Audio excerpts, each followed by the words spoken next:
Buen día. El día de hoy vamos a tratar sobre la segunda clase correspondiente a glóbulos rojos, estructura y función.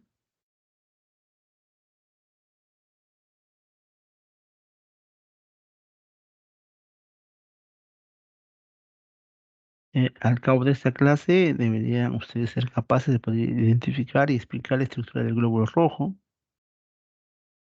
poder entender la fisiología del hematín, identificar los diferentes grupos sanguíneos y poder utilizar los diferentes flujos diagnósticos de anemia en base a características fisiológicas, ¿no? Que vamos a ver en las próximas diapositivas. El glóbulo rojo es el elemento forme más abundante del tejido sanguíneo, como ya se vio en la primera clase, por lo cual conocer la estructura, composición y función es indispensable para que se puedan implicar las implicancias clínicas que pueden provocar las diferentes alteraciones de esta célula. Estos son los temas que vamos a tratar a lo largo de la clase. Vamos a ver la estructura del glóbulo rojo, su metabolismo, cómo es que la hemoglobina se forma, los diferentes grupos sanguíneos, así como un enfoque fisiológico de la anemia en base al volumen corpuscular medio, eh, conceptos que ustedes ya han tratado en la primera práctica de hemograma. El glóbulo rojo, como ya saben, es una célula sin núcleo, con un tamaño promedio de 7.5 micras por 2 micras. Tiene esta forma de disco bicóncavo que ustedes ven en la imagen superior. Esta forma de disco bicóncavo es importante para el glóbulo rojo porque le va a dar ciertas características particulares a esta célula. Si ustedes se imaginan una célula normal de otro tejido, siempre se la suele visualizar como una célula esférica, redonda, o una célula cúbica. Sin embargo, el glóbulo rojo tiene esa zona central que es aplanada, hendida, esa hendidura que se forma ahí, cuyo objetivo es hacer que prácticamente toda la célula sea de un grosor uniforme.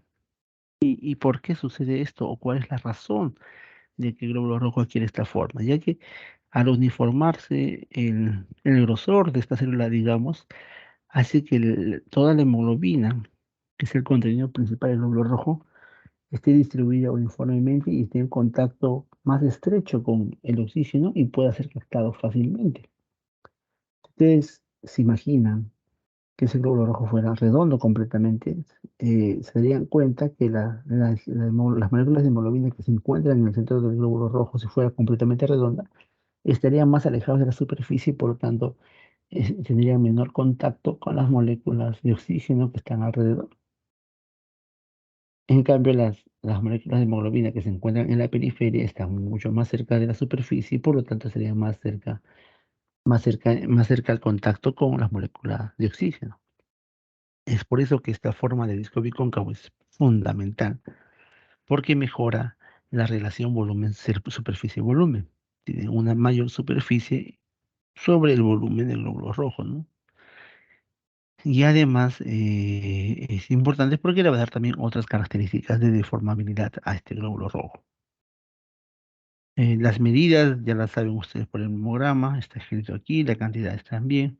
Otra característica importante del glóbulo rojo es que tiene una membrana plasmática que es permeable al agua, al oxígeno, al CO2 y a otras sustancias. Y ustedes ven en este gráfico inferior, y ya ustedes lo han estudiado en biología, que cuando una célula se somete a diferentes soluciones con diferentes tipos de tonicidad, la célula sufre diferentes cambios. En una solución hipertónica, en este caso los glóbulos rojos pierden líquido, ya que será el líquido del intra al extracelular para poder igualar las concentraciones y las células se deshidratan, se arrugan, como ven ahí en la imagen de la izquierda. En la imagen del centro, ustedes ven donde dice solución isotónica, como una solución isotónica, la concentración es similar tanto en el intra como en el extracelular, por lo tanto hay un intercambio uniforme de agua, entra y sale agua al mismo tiempo, la célula se mantiene, el medio se mantiene en equilibrio y las células no sufren ningún cambio. Y en un medio hipotónico, como ustedes saben, lo que ocurre es que hay una menor concentración en el extracelular respecto al intracelular y por lo tanto, ¿qué es lo que tiene que pasar? Que el agua del extracelular tiene que pasar al intracelular para equilibrar las concentraciones. ¿Qué va a ocurrir esto? Que las células se hinchen, se sobrehidraten y en algunos casos puedan destruirse, como ven ahí en una imagen, en la imagen inferior izquierda, derecha, donde ven un glóbulo rojo que se está destruyendo. Entonces, a mayor a menor tonicidad, mientras más hipotónica sea la solución, la posibilidad de que haya destrucción de los glóbulos rojos es mayor, ¿no? La membrana del glóbulo rojo es una componente fundamental de esta célula y además es la que le da características muy particulares al glóbulo rojo, ¿no? La composición es similar a la de otras células, como ven ustedes en la diapositiva, proteínas, lípidos y carbohidratos, pero la distribución y la composición y la interacción entre los componentes de la membrana y el citoesqueleto es lo que le da estas características al glóbulo rojo, las características del disco bicóncavo, su característica de deformabilidad, elasticidad, y además también le provee una carga negativa al glóbulo rojo, como conversamos en la primera clase, donde dijimos que los glóbulos rojos tienen carga negativa y eso hace que estén circulando, cuando circulan no se atraigan entre ellas, ¿no? Y no se peguen.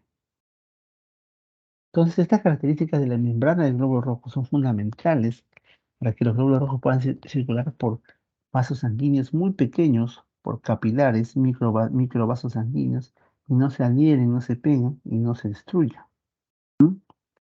Además que estas proteínas de membrana, estos lípidos, estos carbohidratos que se encuentran en la superficie externa, también determinan muchas veces la antigenicidad, la presencia de antígenos en el glóbulo rojo que son fundamentales, sobre todo para los grupos sanguíneos, como veremos más adelante. Dentro de las proteínas que son de las proteínas de la membrana, que son el componente principal, tenemos proteínas integrales y periféricas. Ustedes ya conocen por qué se llaman así. Dentro de las integrales, las más importantes son la banda 3 y las nicoforinas. Y entre las periféricas tenemos muchas como la anquilina, la proteína 4.1, la actina. Todas ellas van a interactuar entre sí, junto con el citoesqueleto, para dar esas características que mencionamos de deformabilidad, elasticidad y forma bicóncava al glóbulo rojo. En esta diapositiva ven ustedes que las proteínas que forman parte de la membrana del glóbulo rojo no solo son, no solo son simple, una simple estructura de la membrana, no son ladrillos en una pared, sino que cumplen una función. Muchas de ellas, ven ustedes aquí, son transportadores de iones, transportadores de agua, transportadores de glucosa, y también muchas de ellas cumplen funciones de ser sostén de diferentes grupos sanguíneos, como pueden ver ustedes aquí, del RH, del DAFI, del KI, del KILI. Entonces, esto es para mostrarles de que las proteínas de la membrana del glóbulo rojo cumplen también un papel importante funcional, además de servir de estructura de la membrana eritrocitaria.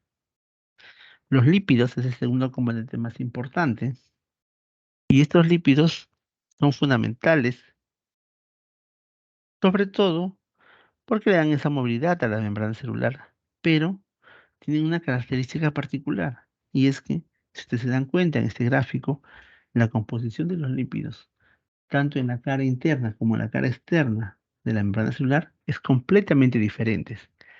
Ven ustedes aquí que en la cara interna predominan el fosfatidil etanolamina, la fosfatidilcerina y el fosfatidilinositol. En la cara externa predominan la fosfatidilcolina, la esfingomielina, los glicolípidos y el colesterol se distribuye uniformemente en ambas caras. Quiere decir que hay una asimetría lipídica en la membrana. ¿Y esto por qué ocurre? Esta asimetría es la que precisamente va a ser responsable de que el glóbulo rojo tenga adquiera esa carga negativa. Y es importante también porque hay algunos lípidos que componen esta membrana que son señales de envejecimiento eritrocitario, como por ejemplo la fosfatidilcerina. La fosfatidilcerina tiende a estar en el intracelular, pero a medida que envejece el glóbulo rojo, esa fosfatidilcerina se expresa, se queda más tiempo en el exterior y es un signo de envejecimiento eritrocitario y por ese motivo pueden ser reconocidos por los macrófagos del vaso y ser destruidos. Entonces, esta distribución asimétrica es importante para las diferentes propiedades del glóbulo rojo, ¿no? Y para que el glóbulo rojo pueda cumplir su función. Y esta simetría de las lipídica en la membrana intestinal se mantiene gracias a diferentes enzimas o a diferentes transportadores, entre los cuales tenemos tres muy importantes, que son las flipasas, las flopases y las granplasas. Y como ven ustedes ahí, están intercambiando constantemente. La flipasa transportando la fosfatidilcerina y la etanolamina a la cara interna de la membrana, mientras que la flopasa hace lo contrario, mueve los fosfolípidos a la capa externa y la granplasa lo mueven en ambos sentidos, rompiendo la simetría de la membrana. Entonces, estos transportadores son importantes para mantener esa simetría de la lipídica de la membrana del glóbulo rojo. Luego tenemos los carbohidratos. Los carbohidratos es el menor componente de la membrana eritrocitaria, pero son fundamentales ya que al unirse a los lípidos o a las proteínas formando glicolípidos o glicoproteínas, muchos de ellos son determinantes antigénicos de los diferentes grupos sanguíneos. El ABO, el grupo más frecuente, prácticamente es en realidad un carbohidrato que está unido a una proteína, así que el RH, en la superficie eritrocitaria. Luego tenemos el citoesqueleto, el eritrocito. El citoesqueleto es fundamental porque el citoesqueleto en interacción con las proteínas de membrana son los que le dan la elasticidad y deformabilidad al glóbulo rojo. El principal componente es la espectrina alfa y beta. Esta espectrina va a interactuar con los demás componentes del citoesqueleto de la membrana de dos formas, en dos direcciones, tanto horizontal como vertical. Y cada una de ellas, como ustedes ven aquí en el gráfico, intervienen diferentes proteínas y es fundamental porque es lo que le da, uno, la forma bicóncava al glóbulo rojo y dos, permite la deformabilidad. En la interacción vertical, si ustedes se dan cuenta aquí, la espectrina interactúa con la actirina, con la banda 3, con la proteína 4.2 y sirven de ancla para que la membrana del glóbulo rojo no se desprenda. Entonces la interacción horizontal es fundamental entre estas proteínas. ¿Para qué?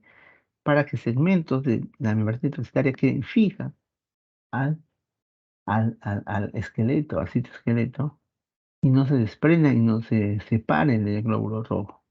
Si no existiera esa interacción, es algo así, imagínense que es un símil, una comparación con esos globos llenos de aire caliente o de helio, que están sujetos, que uno lo tiene en la mano, y no se escapan porque están atados a una cuerda. Pero si yo corto la cuerda, esos globos inmediatamente se separan y se van hacia arriba. Eso es lo que hace la interacción vertical, ¿no? Fija la membrana eritrocitaria al citoesqueleto para que no se desprenda. Si no existiera esa interacción vertical, esa interacción entre la banda 3 de anquilina 4.2 y la espectrina, esos trozos de membrana, algo así como los globos llenos de helio de aire caliente, se separaría del glóbulo rojo y se perdería, se desprendería. En cambio, la interacción horizontal, en la cual intervienen la espectrina, la actrina, la proteína 4.1, junto con la glicoproteína C, que es como su sostén, ellos interaccionan horizontalmente y son los que le dan la elasticidad y la deformabilidad al glóbulo rojo. Esa interacción horizontal, compárenlo con un resorte. Si ustedes estiran un resorte, luego de estirarlo, vuelve a su forma normal. Es lo mismo. Lo que ocurre aquí en el glóbulo rojo, interacción horizontal, la proteína 4.1, la actina, la aducina y la espectrina, interactúan entre ellas y hacen que el glóbulo rojo pueda ser elástico y deformarse. ¿Pero para qué? Para que pueda pasar, por ejemplo, un vaso sanguíneo pequeño. El glóbulo rojo dijimos que mide entre 7 y 8 micras. Tiene que pasar por un vaso sanguíneo que solo mide 2 micras. Tiene que alargarse para poder pasar por ahí. Entonces, eso lo permite la interacción horizontal. Pero una vez que sale de ese vaso sanguíneo pequeño y pasa a un vaso sanguíneo más grande, recupera nuevamente su forma. Entonces es la misma función que hiciera un resorte. Se estira el resorte, lo suelto, vuelve a su forma normal. Y eso es la interacción horizontal y es fundamental. En ambos es fundamental, porque cuando ocurre alteración en ambas interacciones, quiere decir cuando alguna proteína que participa en estas interacciones está disminuida, está ausente, está alterada, puede provocar enfermedad, ¿no? Imagínense la interacción vertical. Si la banda 3 no existiera, esos trozos de membrana se perderían y con el paso del tiempo, a medida que se pierde más membrana, el glóbulo rojo pierde su forma bicóncava y se vuelve redonda, completamente esférica. Eso es una enfermedad o es un problema. Ya, esa célula redonda, ese glóbulo rojo redondo, se llama esferocito y forma parte, cuando es muy agudo, forma parte de una enfermedad que se llama esferocitosis.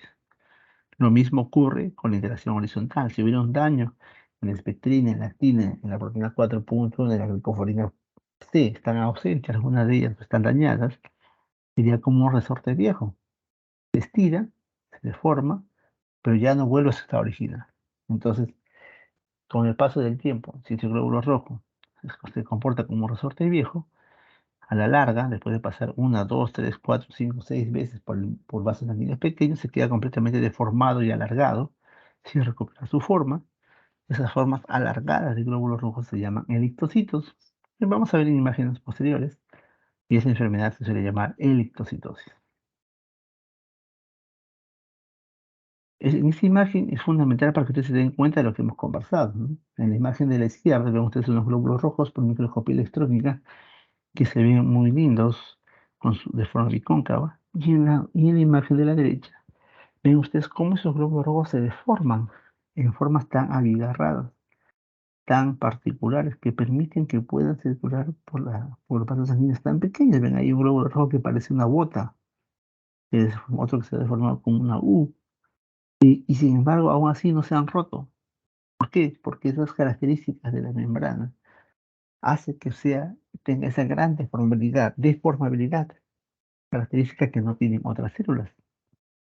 Y lo que permite que este glóbulo rojo circule por vasos sanguíneos tan pequeños como el de la foto.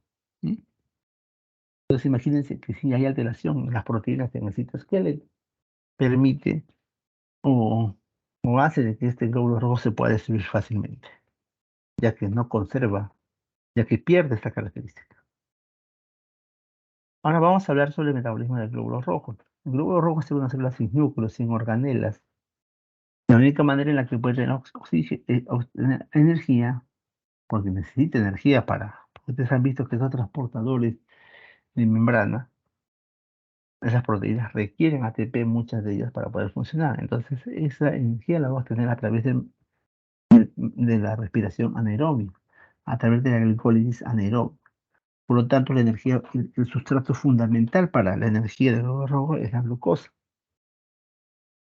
Esta glucosa es importante por la glucosa va a ser importante y va a ser metabolizada por dos vías fundamentalmente, ¿no? Porque las demás son derivadas del propio metabolismo glucolítico.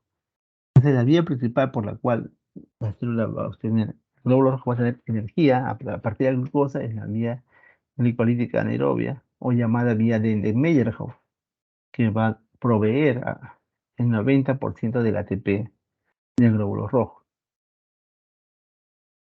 En el desarrollo de esta vía de Meyerhoff se produce ATP, pero también se produce NADH, que es fundamental para la vía de la methemoglobina reductasa, como veremos más adelante. Luego tenemos la vía de la pentosa. La vía de la pentosa monofosfato, o vía del fosfogluconato, o vía de la hexosa monofosfato, tiene diferentes nombres, pero más conocida como vía de las pentosas, va a proveer el 10% del ATP. Y esta vía es necesaria para que se pueda producir NADPH y evitar el daño oxidativo de la globina. Luego tenemos la vía de la methemoglobina reductasa, cuya función o cuyo objetivo principal es mantener el hierro de la hemoglobina en estado reducido, es decir, en estado de fierro más 2, y así se puede mantener la hemoglobina de forma funcional y puede liberar oxígeno a los tejidos. Pero tenemos la vía del Lewis-Rappaport, que es la vía en la cual se va a generar el 2,3-difosfoglicerato, que es una molécula fundamental para la estabilidad de la hemoglobina. Vamos a hablar de cada una de ellas, presten atención. Pues en este gráfico, que está un poco más resumido, y que en la clase presencial vamos a poder explicar un poco mejor, vemos aquí las cuatro vías que hemos conversado. Pero ustedes se dan cuenta, la vía principal, la de Meyerhoff, que produce, dijimos, el 90% del ATP, inicia con la glucosa y termina en piruvato. Y durante su camino se van produciendo moléculas de ATP y se van consumiendo también ATP y se van produciendo diferentes metabolitos intermediarios. Entonces, esta vía fundamental es la vía principal. Es como, imagínense, es como la Panamericana. Una carretera que sigue recto su camino sin ningún problema. Eso es lo que usualmente pasa cuando ingresa la glucosa al glóbulo rojo. El 90% de la glucosa sigue ese camino. No hay mucho más que decir de esta vía, salvo que, bueno, enfatizar que se produce ATP, que vamos a ver y se produce esta molécula de NADH, que ustedes ven ahí a nivel de gliceraldehído. Ahí se forma una molécula de NADH que sirve de sustrato para la vía de la methemoglobina reductasa, que vamos a ver más en unos momentos. Pero esta vía que les dije, esta vía principal, que es como la Panamericana, sigue recto su camino, en un porcentaje menor, 10%, muchas veces la glucosa toma otro camino, ¿no? En vez de irse por la Panamericana, toma la auxiliar o toma un desvío. Ese desvío que ocurre se llama la vía de las pentosas con el fosfogluconato del hexosamonofosfato.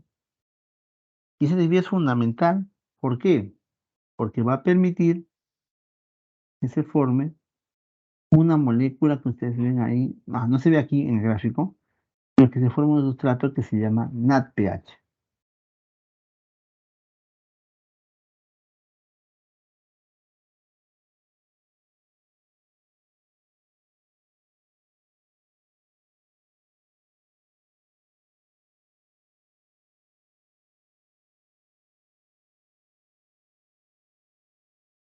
Esta molécula de NADPH que se forma en este desvío, en este auxiliar que toma la glucosa, es fundamental ¿para qué? Para poder mantener un antioxidante que se llama glutatión en estado reducido. A ver, este es un poco difícil, no difícil, pero a veces confuso para ustedes entenderlo. Tienen que tener primero en claro, bien claro, que durante el metabolismo celular normal se van a producir siempre sustancias oxidantes, sustancias radicales libres o especies reactivas de oxígeno, como se conocen ahora. Durante ese metabolismo, al producirse esas especies reactivas de oxígeno, esos oxidantes como vemos aquí, como el H2O2, que es el peróxido de hidrógeno, o el superóxido, que es otro radical libre, ¿qué sucede con esos radicales libres? ¿Qué cosa hacen? Pues su nombre lo mismo dice, oxidan las proteínas, dañan las membranas lipídicas, producen lipoperoxidación, es decir, destruyen los lípidos. Entonces, los radicales libres, si bien son productos del metabolismo normal, son dañinos para la célula, para todas las células, para todas las etapas y para todos sus componentes, proteínas, carbohidratos y lípidos.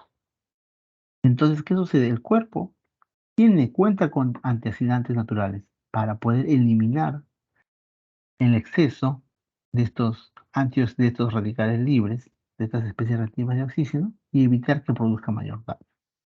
Entonces, lo mismo ocurre en el glóbulo rojo. El glóbulo rojo, su metabolismo va a producir radicales libres, entre ellos el peróxido de hidrógeno. El peróxido de hidrógeno me puede dañar la célula, me puede dañar la membrana del glóbulo rojo, me puede dañar el hemoglobina. Entonces, ¿qué tiene que hacer el eritrocito? Defender. ¿Y para eso qué hace? Para eso utiliza el 10% de la glucosa que se ha desviado por este camino. Lo utiliza ¿por qué? Porque al desviarse por este camino, esta glucosa 6-fosfato que ven aquí ustedes, se transforma en 6-fosfogluconato. Y al transformarse en 6-fosfogluconato, a través de esta enzima fundamental que ustedes ven ahí que dice G6PD, que es la glucosa 6-fosfato deshidrogenasa, Al ocurrir ese paso metabólico se produce una molécula de NADPH. No NADH, como ven ustedes ahí en la methemoglobina, sino NADPH, una P en el medio, entre la D y la H. Esta NADPH, ¿qué es lo que hace? Es la antioxidante principal del glóbulo rojo, es la glutatio, el glutatio. El glutatión se encuentra normalmente en estado reducido, como ven ustedes ahí, que es el GSH. GSH significa glutatión reducido. Si el glutatión reducido es un antioxidante, ¿no? Es alguien que da su vida para proteger a al glóbulo rojo en este caso, de la acción del peróxido de hidrógeno, del radical libre. Entonces, este glutatión reducido, GSH, se sacrifica, se mezcla con este peróxido de hidrógeno y lo convierte en agua. El agua ya no va a hacer mayor daño a la célula, es inocuo, pero al suceder ese proceso, el glutatión reducido, el GSH, se transforma en GSSG. ¿Qué es el GSSG? Es el glutatión oxidado. Que al oxidarse el glutatión, al volverse glutatión oxidado, pierde por completo cualquier capacidad antioxidante y por lo tanto ya no funciona. Entonces, no es que haya igual como ocurría en la clase 1, no es que haya, no, nunca hay un stock ilimitado de células madre hematopoyéticas, tampoco hay un stock ilimitado de glutatión en estado reducido. Entonces, ¿qué tiene que suceder? Como ven ustedes ahí, las flechitas indican que este es un proceso cíclico, circular, que el glutatión reducido, el SSG, se va a transformar en GSH, que es el glutatión reducido, diría el glutatión oxidado, disculpe, GSSG, se va a transformar en GSH, que es el glutatión reducido. Pero para que ocurra esa transformación, ¿qué necesita? Necesita el NADPH. Por eso es que el NADPH que se produce en esta vía de las pentosas es fundamental para que la célula mantenga su capacidad antioxidante y no se destruya. Entonces, eso es básico y es importante que lo sepa. Muy importante porque pues esto lo que se habla en esta clase prácticamente es conocimiento básico y necesario para su carrera, de sus carreras como médicos en el futuro. ¿No? Son conocimientos que tienen que saberlos sí o sí. Entonces, en esta vía es fundamental, ¿no? Es fundamental que ese es la- el objetivo principal y la importancia de esta vía alternativa, de este desvío que tomó la glucosa de la panamericana hacia una auxiliar. ¿Para qué? Para poder producir esa molécula de NADPH y poder mantener el glutatión en estado reducido. Entonces, no se olvide, en la vía de las pentosas, del fosfogluconato, del hexosamonofosfato, la enzima principal es la glucosa 6-fosfato deshidrogenasa, la enzima principal. Y el metabolito principal que se produce ahí es el NADPH. ¿Y cuál es el fin de esta vía de las pentosas? Mantener el glutatión en estado reducido. Y como les dije, esto solo ocurre en un 10% aproximadamente de toda la glucosa que ingresa al glóbulo rojo. Sin embargo, cuando el cuerpo está sometido a situaciones de estrés oxidativo, es decir, que hay bastante producción de radicales libres, este porcentaje de 10% puede incrementarse hasta 6 a 7 veces más. Es decir, que hasta un 60-70% de la glucosa puede desviarse hacia la vía de las pentosas. ¿Y por qué sucede eso? Porque, por ejemplo, en una infección, en una neumonía, en una infección severa, se acelera el daño celular y por lo tanto hay mayor producción de radicales libres, entonces necesita detoxificar, eliminar esos radicales libres y necesita tener más NADPH, de tener más antioxidantes reducidos, ¿no? Más glutatión reducido, por lo tanto necesita producir más NADPH, necesita por lo tanto mayor glucosa, necesita que se desvíe hacia la vía de las pentosas. Entonces, una pregunta en el examen puede ser, ¿no? Si durante un paciente o una persona que tiene una infección severa, la vía principal en ese momento de metabolismo de la glucosa es la vía de las pentosas. ¿Por qué? Porque mayor cantidad de glucosa se desvía para poder compensar ese incremento de radicales libres y producir mayor NADPH, ¿no? Y mantener el glutatión en estado reducido. Y eso ocurre cuando hay estos estados de estrés oxidativo, ¿no? Que no solamente ocurre con infecciones, sino a veces con algunos medicamentos, ¿no? Y esta enfermedad, el déficit de esta enzima, de la glucosa deshidrogenasa, es una enfermedad muy conocida. Ya la van a ver ustedes En su práctica clínica, pues, de vez en cuando siempre llega uno u otro paciente que tiene ese problema. Bueno, seguimos avanzando. Luego, las otras vías importantes son la vía de la methemoglobina reductasa y la vía de Loevelin-Rappaport. La vía de la methemoglobina reductasa es similar a lo que ocurre en la vía de las pentosas. Esos radicales libres que se forman constantemente están dañando a la hemoglobina. La hemoglobina, como vamos a ver más adelante, tiene en su interior un átomo de hierro. Ese átomo de hierro se tiene que encontrar en forma de hierro reducido, o hierro más 2 o hierro ferroso. Cualquiera de esos nombres indican lo mismo, ¿no? Hierro en estado reducido, hierro en estado ferroso, hierro más 2 es lo mismo. Pero cuando este radical libre interactúa, por ejemplo, el superóxido interactúa con la hemoglobina, oxida el hierro al átomo de hierro y devuelve un hierro más 3 o hierro oxidado o hierro férrico. Pero cuando ese hierro se encuentra en estado oxidado, férrico más 3, hace que esta molécula de hemoglobina sea inútil y no cumpla ninguna función, no pueda unirse al oxígeno o liberar el oxígeno. Por lo tanto, ocurre un problema. Entonces, ¿qué ocurre? ¿Qué sucede? Y eso está ocurriendo normalmente porque, como les dije, normalmente están produciendo radicales libres. Pero para esto el glóbulo rojo cuenta con esta enzima que se llama la methemoglobina reductasa. Y como su mismo nombre lo dice, ¿qué es lo que hace? La methemoglobina, que es la hemoglobina que tiene hierro más 3, la transforma en hemoglobina nuevamente para que cumpla su función. Quiere decir que es una enzima que está constantemente reduciendo a esta methemoglobina que se forma normalmente durante el metabolismo eritrocitario y lo va convirtiendo en hemoglobina funcional. Pero para eso, ¿qué requiere? Requiere una coenzima, un cofactor que es el NADH. No NADPH, sino NADH sin la P. Este NADH, como les dije al inicio, se forma durante la vía de Ende-Meyerhof, ¿no? Como ven ustedes ahí a nivel de gliceraldehído, se forma la NADH, que es la que va a ayudar a convertir la methemoglobina en hemoglobina. Entonces, eso es básicamente la función de la tercera vía, que es la methemoglobina reductasa. Luego tenemos la cuarta vía, que es la de Loevelin-Rappaport. En esta vía, el 1,3-difosfoglicerato se desvía, también toma nuevamente la auxiliar y se convierte en 2,3-difosfoglicerato. ¿Para qué sirve esta 2,3-difosfoglicerato? Se preguntarán. Esta molécula de 2,3-difosfoglicerato es una molécula que sirve de estabilizador de la hemoglobina desoxigenada. La hemoglobina, como vamos a ver más adelante, puede estar en dos estados, oxigenada o desoxigenada. Cuando está desoxigenada, necesita ser estabilizada. Y esa estabilización se logra a través del 2,3-difosfoglicerato, como vamos a ver a continuación, por lo cual es importante, y es también la que se forma en esta vía de Loevelin-Rappaport. de Loevelin-Rappaport.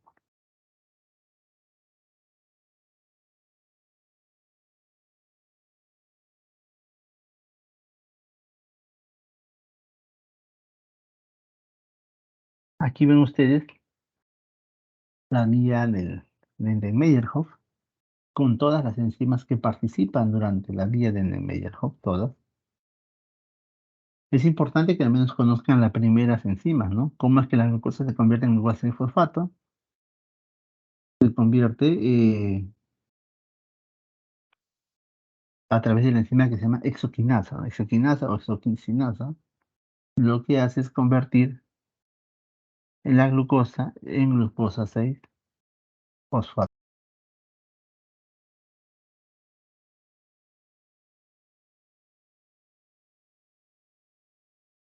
Y finalmente, ¿cómo se convierte el fosfenol piruvato en piruvato? A través de la enzima piruvatoquinasa. La piruvatoquinasa también es una enzima muy importante y también es su deficiencia es una de las causas más importantes de anemia hemolítica, una de las causas enzimáticas más importantes de anemia hemolítica. Ustedes se dan cuenta, la molécula de glucosa de 6 átomos de carbono en el trayecto se termina transformándose en átomos, en moléculas de 3 carbonos, en moléculas de 3 carbonos, ¿no? Es decir, que al final todo se duplica por 2. Si bien al inicio se consumen 2 moléculas de ATP, finalmente se producen 4 moléculas de ATP. Quiere decir que al final, en el balance, se llegan a formar un neto de 2 moléculas de ATP. También se forman 2 moléculas de piruvato y se forman 2 moléculas de NADH. Entonces, estos son los productos finales de la vía del Meyer o de la glicólisis anaerobia. Además, también se forman 2 moléculas de agua, que no figuran aquí.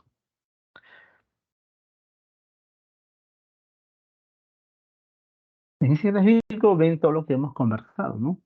Lo que conversamos anteriormente, esta es la vía de las pentosas, la vía, disculpen, la vía principal, la vía glicolítica anaerobia de Meyer-Hoff. Aquí vimos la vía de las pentosas en esta desviación. Aquí lo que conversamos, que a través de esta enzima, la glucosa 6-fosfato deshidrogenasa, se forma esta molécula NADPH, que es importante para mantener el glutatión en estado reducido y pueda este interactuar con el peróxido de hidrógeno. Entonces es fundamental, fundamental, alumnos que tengan muy claro este punto. La methemoglobina reductasa necesita la NADH para poder mantener el estado del hierro en estado ferroso, en estado reducido, y la vía de Lewis-Rapa por fundamental para la formación o la producción de 2,3-difosforo glicerato.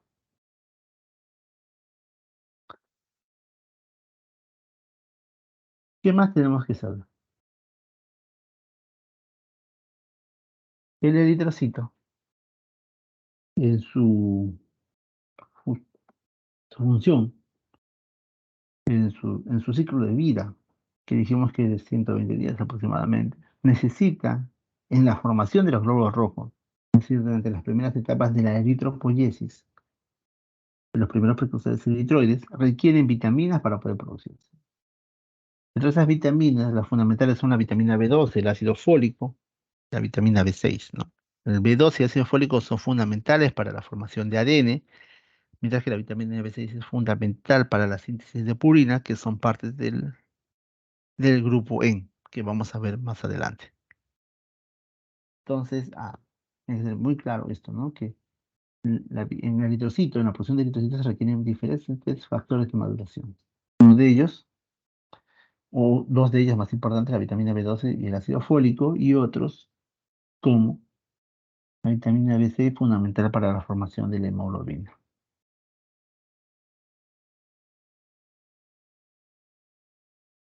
¿Qué más sucede? Dijimos que al cabo de los 120 días, este glóbulo rojo va a ser destruido por completo, un proceso que se llama hemocateresis. Hemocateresis es un proceso que involucra o que se, o en el cual se destruyen todos los glóbulos rojos, ¿no? Los glóbulos rojos ya viejos, también los glóbulos rojos anormales.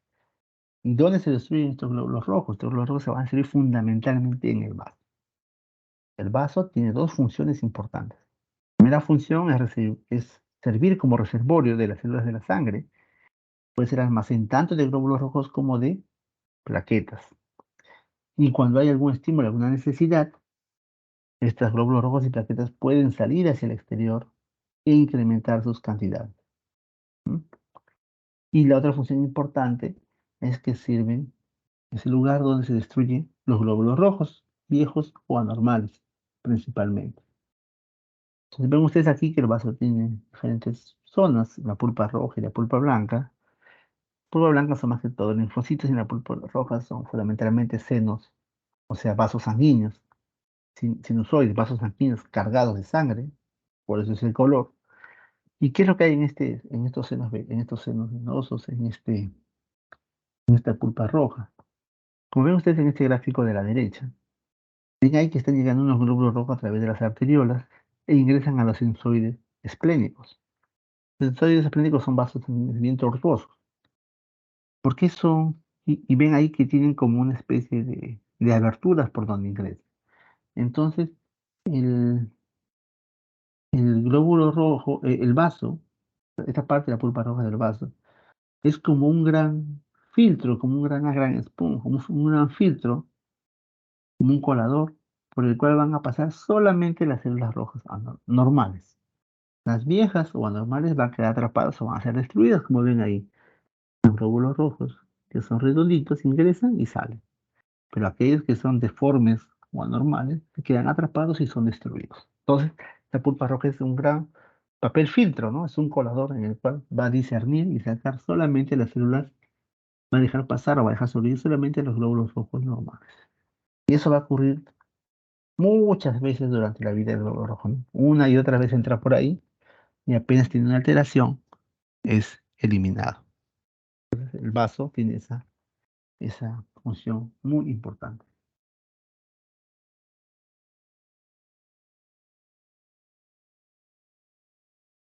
Ahora tenemos que pasar a hablar sobre la hemoglobina. La hemoglobina, como se mencionó, como mencioné, es la molécula más importante de los glóbulos rojos. Y dijimos ya en la clase anterior que se inicia en la etapa del hidroblasto policromatófilo. Y eso lo dijimos porque cuando vimos los gráficos notamos de que en esa etapa se empezaba a producir la hemoglobina, empezaba a cambiar de color el citoplasma de la célula del glóbulo rojo, permitiendo que se forme o permitiendo que cambie de un citoplasma basófilo a un citoplasma más rosado y eosinófilo, y eso se debía a que empezaban a producirse mayor cantidad de hemoglobina. Entonces, en el eritroblasto policromatófilo se inicia la formación de hemoglobina y además esta formación llega hasta la etapa de reticulocito. En un 20% se puede seguir produciendo todavía hemoglobina porque el reticulocito todavía conserva de organelo, restos de organelo. La hemoglobina también constituye el 95% del peso seco del eritrocito. Es decir, prácticamente el eritrocito es una solución de hemoglobina. Una solución de hemoglobina.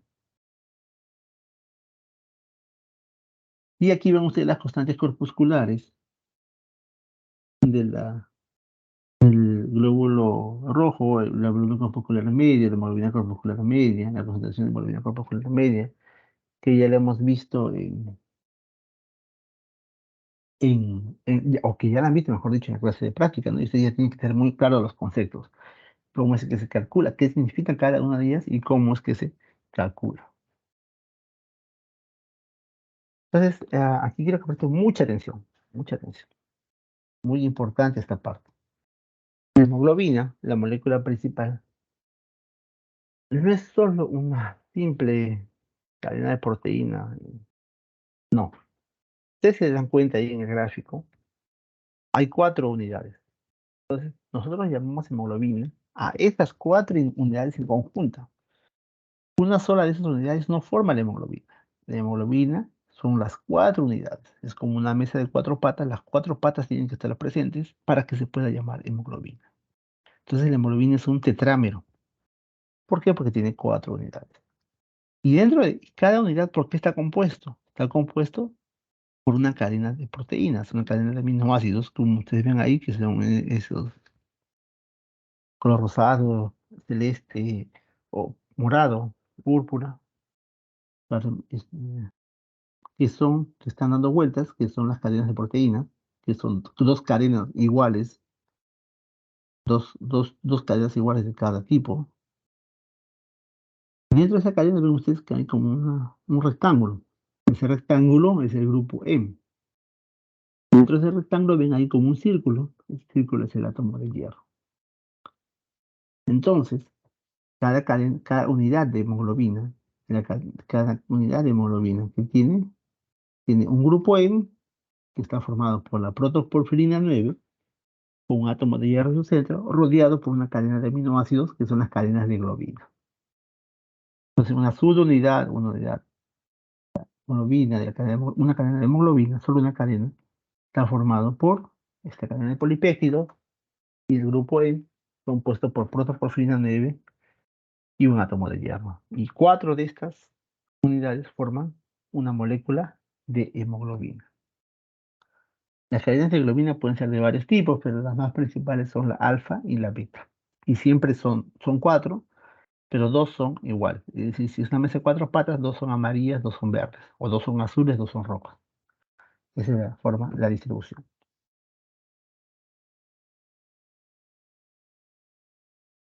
Entonces vemos acá cómo ocurre la formación de la hemoglobina desde el inicio, ¿no? Al inicio se juntan dos moléculas de succinil coenzima A. No se olviden, dos moléculas de succinil coenzima A con dos moléculas de glicina. Vamos a ver por qué es esta cantidad. Para que formen finalmente una molécula de pirrol. Cuatro de estas moléculas de pirrol se juntan y forman la protoporfirina 9. La protoporfirina 9, o mejor dicho, el hierro, se inserta en el centro de la protoporfirina 9 y se forma el grupo M. Este grupo M se une o se coloca en el centro de una cadena de polipéptidos de la cadena de globina y se forma una cadena de hemoglobina. Y dos cadenas de globina alfa beta más dos alfa beta, van a formar finalmente una cadena una molécula de hemoglobina. En este caso de hemoglobina A, pero vamos a ver a continuación que hay varios tipos de hemoglobina. Entonces vamos a ver cómo es que se forma cada componente. El primer componente es el grupo M. Este grupo M es fundamental porque es donde se va a encontrar el hierro. El grupo M dijimos que está formado por la protoporfirina 9 más un átomo de hierro en su interior. Y este grupo M se forma inicialmente a partir de una molécula de succinil coenzima A más una molécula de glicina. Entonces ambos se unen, se forma el ácido aminolebulínico. Ustedes se dan cuenta en este gráfico, en la parte superior, en ese succinil coenzima más glicina, está en rojito, está en rojo marcado, se forma el ácido aminolebulínico finalmente. Todo esto ocurre en la mitocondria. En este proceso tienen que tener muy en cuenta que hay procesos o etapas enzimáticas que ocurren en la mitocondria y etapas enzimáticas que ocurren en el citoplasma. Las primeras etapas enzimáticas que ocurren en la mitocondria, la succinilcoenzima y la glicina finalmente se van a convertir en ácido aminolebulínico o ALA, ¿no? Y a través de una enzima llamada ALA sintasa o ALA sintetasa, no se olviden. Si ustedes ven ahí, enmarcado, inscrito, porque mencionamos que la vitamina B6 forma parte de ese proceso, que es fundamental para la formación, es una coenzima, un cofactor fundamental para la formación de este lipoemo. Al inicio, cuando ven ustedes ahí, el fosfato de piridoxal, o vitamina B6 o piridoxina, es una coenzima, un cofactor de la ala sintetasa y participa en la formación del ácido aminolebulínico, que es el precursor de la protoporfirina.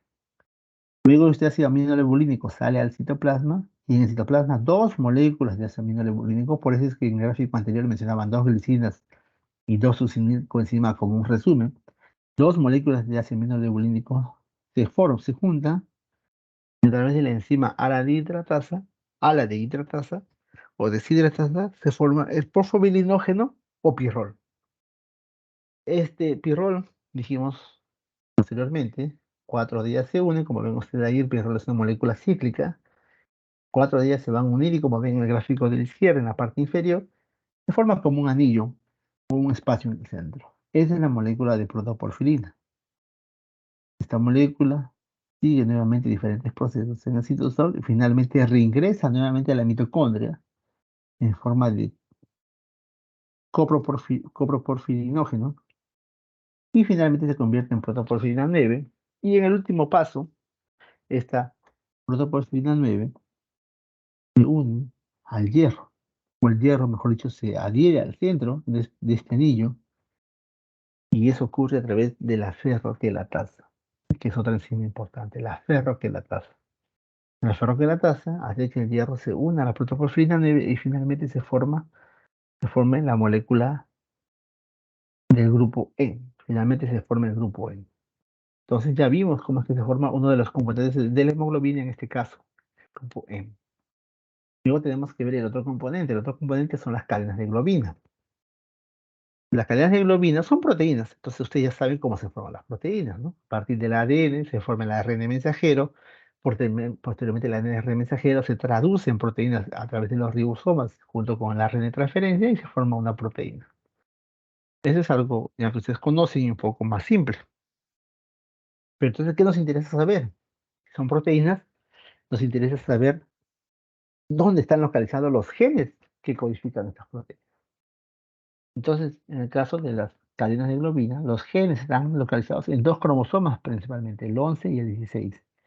En el 11, como ven aquí en el gráfico de la derecha, están principalmente, se les llama en el clúster de la cadena beta, porque está la cadena beta principalmente, pero también están las otras cadenas como la delta, la gamma y la epsilon. Y en el 16, no se olviden, en el 16 está la cadena alfa. Cadena alfa y fundamentalmente, y también la cadena Z. La cadena Z forma parte de una hemoglobina embrionaria y ya en el adulto no existe. Entonces, ustedes ven en el gráfico de la izquierda, hay un gráfico que es muy similar a la evolución de la hematopoiesis. Y ven ahí todas las cadenas de hemoglobina que existen. Entonces, así como en la hematopoiesis había diferentes etapas, también diferentes órganos, aquí también ocurre algo similar. Ven ustedes ahí que la cadena Epsilon y la cadena Z solo están presentes en las primeras semanas de vida, en los primeros meses de vida. Las cadenas Epsilon y Z son cadenas de globina embrionarias. Solo están presentes durante la etapa embrionaria y son las que van a formar la hemoglobina Portland, la hemoglobina Gower, que son hemoglobinas embrionarias. No se confundan, las hemoglobinas embrionarias son hemoglobinas que solo están presentes en el ser humano durante su etapa de embrión, es decir, durante las primeras 8 semanas de vida. Posteriormente ya no existen. Y están compuestas, aparte de la cadena alfa y beta, por las cadenas epsilon y zeta, que solo están presentes en esa etapa. Ustedes ven en el gráfico, posterior a eso ya no existen. Luego tenemos la cadena beta, la cadena gamma, la cadena alfa. La cadena alfa es la más importante y la predominante desde las primeras semanas de vida y la predominante a lo largo de nuestra vida. Luego tenemos la cadena gamma, que es abundante o la predominante durante toda la etapa prenatal, después de la etapa de embrión, durante toda la etapa fetal, hasta los primeros más o menos 3 meses de vida, más o menos 3, 4 meses de vida, donde es superada por la cadena beta. Entonces, eso tiene que tenerlo muy en claro. La cadena gamma es importante o es la más abundante durante la etapa fetal y durante los primeros 3, 4 meses de vida. Y como ven ahí en el gráfico, a partir del tercer, cuarto mes, ya la cadena beta lo supera. Y luego tenemos la cadena delta. La cadena delta es una cadena particular porque solo se inicia su producción a partir del nacimiento. Quiere decir que antes del nacimiento no hay cadena delta en el ser humano. O al menos hay una mínima cantidad, pero casi ausente la presencia de cadena delta en el feto, ¿no? Solo está presente en el recién nacido. Entonces, en base a la combinación de las diferentes cadenas de globina, hay diferentes tipos de hemoglobina. Tenemos la hemoglobina A, donde sus componentes son dos cadenas alfa y dos cadenas beta, que es la principal en el adulto. Hemoglobina F, que está compuesta por dos cadenas alfa y dos cadenas gamma, y dijimos que era la hemoglobina principal, o la cadena principal como es la gamma, entonces la hemoglobina principal durante toda la etapa intrauterina, durante toda la etapa fetal hasta los primeros meses de vida. Y la hemoglobina A2 está compuesta por dos cadenas alfa y dos cadenas delta, y por lo tanto solo aparece en la vida adulta, ya que en la etapa prenatal no hay cadena delta y por lo tanto no puede existir hemoglobina A2. Ven ustedes aquí en el cuadro inferior izquierdo, donde están los diferentes porcentajes de estas cadenas de globina.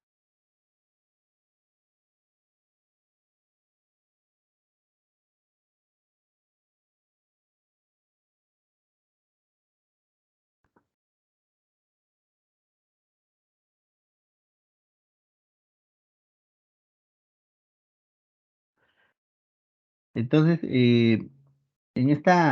como ven ahí los porcentajes, la más abundante es la A, 96, 98%, luego la A2 en 1,53%, y finalmente la fetal menos de 1% puede ser incluso cero, y eso es normal. Entonces, nuevamente les recalcan, ven aquí en el gráfico de la derecha, en este recuadro amarillo, nos dicen que cada molécula de hemoglobina consta de 4 grupos C, cada uno rodeado de una cadena de globina. No se olviden, eso es una hemoglobina, ¿no? Si una hemoglobina son 3 cadenas, 2 cadenas, no. Son 4 cadenas de globina, cada una con un grupo en su interior.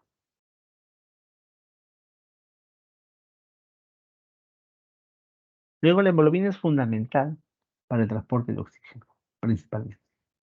También de CO2 y también fundamental para mantener el pH, una sustancia baja. Esta molécula de hemoglobina es muy particular porque durante la carga o aceptación o liberación de oxígeno va a sufrir cambios, va a sufrir cambios en su estructura. Como ven ustedes aquí en este gráfico, la hemoglobina tiene dos formas, la forma T y la forma R. La forma T es la forma tensa y la forma R es la forma relajada. Y si ustedes se dan cuenta, en la forma tensa no hay oxígeno, mientras que en la forma R o relajada sí hay oxígeno. Entonces, durante la forma tensa de la hemoglobina, como ven ustedes en el gráfico de la derecha, en la línea superior, vemos ahí las cuatro cadenas de hemoglobina, las cuatro cadenas, comunidades de hemoglobina, juntas por enlaces débiles, pero al menos estables. Y una vez que esta ingresa una molécula de oxígeno, estos enlaces se empiezan a destruir, a desaparecer, y la hemoglobina se relaja, se libera de los enlaces a medida que van ingresando más y más, más y más moléculas de oxígeno, ¿no? Hasta que finalmente las cuatro unidades de hemoglobina están llenas de oxígeno y ya no hay enlaces covalentes, pero ese oxígeno hace que sean estables.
Entonces ven ustedes aquí en esta diapositiva lo que les mencioné que había dos formas de hemoglobina. La forma tensa es no oxigenada y la forma relajada es la oxigenada. Y es aquí donde interviene la molécula que vimos en la vía de Lewis-Rappaport, el 2,3-difosfoglicerato. El 2,3-difosfoglicerato se encuentra en el centro, como ven en este lado, la figura celeste, se encuentra en el centro de la desoxihemoglobina, que es decir, de la hemoglobina desoxigenada, cumpliendo una función de estabilizador. Pero una vez que entra en contacto con el oxígeno, el 2,3-difosfoglicerato se retira y permite que estas boquitas del lado celeste se abran y ahí puede ingresar el oxígeno. Entonces eso es importante. Entonces esa transición depende de esta presencia de 2,3-difosfoglicerato. Y como menciona muy bien ahí, es el que le da la estabilidad a la forma tensa o a la forma desoxigenada de la hemoglobina. El oxígeno, les mencioné en la primera clase, se transporta de dos formas en la sangre. Disuelto, que es muy poca cantidad, y la mayor cantidad unida a la hemoglobina. Y les mencioné también que el oxígeno disuelto es en poca cantidad porque el índice o coeficiente de solubilidad del oxígeno es muy bajo y por lo tanto, para poder, para que el oxígeno se pueda disolver, todo el oxígeno que necesita el cuerpo se puede disolver en la sangre, necesitaría gran cantidad, un gran volumen de sangre, que no es posible que esté presente en nuestro cuerpo. En cambio, la molécula de hemoglobina es altamente eficiente y contiene y puede transportar gran cantidad de oxígeno, un pequeño volumen, por lo tanto es fundamental para cumplir con esta función. Tenemos que tener en cuenta también que los valores de hemoglobina varían según la altura, porque a mayor altura, menor presión de oxígeno y por lo tanto mayor cantidad de hemoglobina para poder gastar la mayor cantidad de oxígeno de lo poco que se encuentra en el ambiente.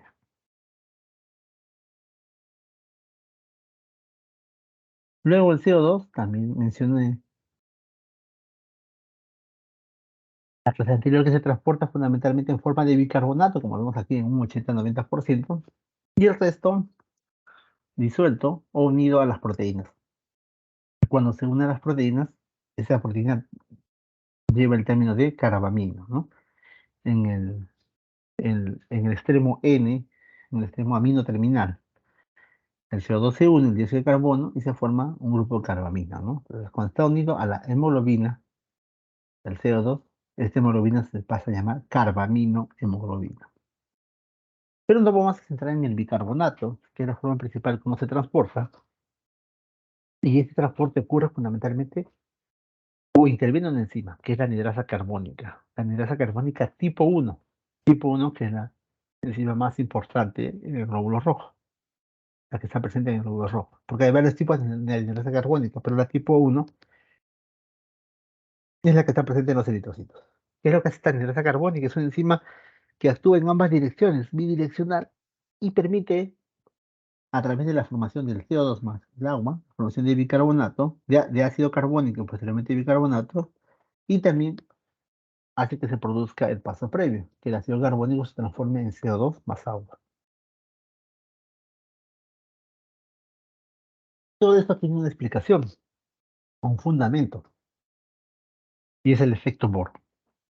¿Qué cosa es el efecto Bohr? Si ustedes ven el gráfico de la izquierda, donde se ven dos círculos de color morado claro, de un lila claro, y esos dos círculos representan a los glóbulos rojos. Y ven que en el lado izquierdo dice tejidos, sangre venosa, en el lado derecho, pulmones, sangre arterial. Entonces, si te recuerdan, en la primera clase mostramos también un gráfico similar de un alveolo y una sangre llegando azul, decía sangre venosa, una sangre roja llamada sangre arterial, ¿no? Y dijimos que eso se debe, o ese gráfico siempre representa que en la sangre venosa hay poca cantidad de oxígeno, mientras que en la sangre arterial hay gran cantidad de oxígeno. Entonces, esto es lo mismo. En el lado A, donde dice tejido, sangre venosa, sabemos que los tejidos, producto de su metabolismo, van a producir CO2.